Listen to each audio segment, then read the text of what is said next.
Puspos na ang paghahanda sa mga lalawigan para sa darating na eleksyon 2013. Mula sa mga PCOS machines at mga balota hanggang sa sahod ng mga gurong magsisilbi sa araw ng botohan, inaayos na rin ng COMELEC.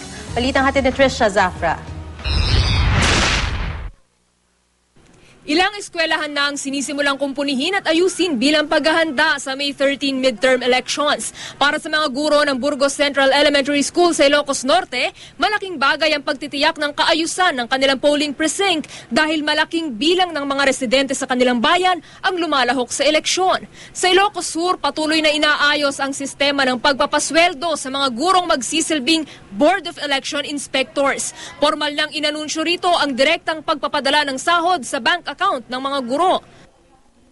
So nga kasla i-deputize na kami ton na mga iti application forms iti pwede serve. Una nang sinabi ng Department of Education, makakatanggap ng 3,000 pisong allowance ang mga magdu-duty na BEI. Bukod dito ang 500 piso na transportation allowance. May nakalanding insurance para sa kanila at libreng legal assistance. Mahigpit naman ang seguridad sa mga dumating na PCOS machine sa Cagayan de Oro. Bantay sarado ang mahigit 2,000 makina ng mga pulis at sundalo at maging ng NAMFREL.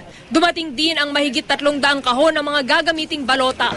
Ang ilan sa mga ito, pati PCOS, sinimulang ipamahagi sa ibang mga bayan ng Misamis Oriental. Inaasahang makukumpleto naman ang halos 500 ballot boxes para sa Zamboanga City.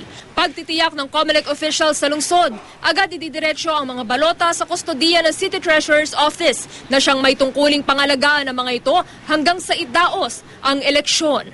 Trisha Zafra, GMA News.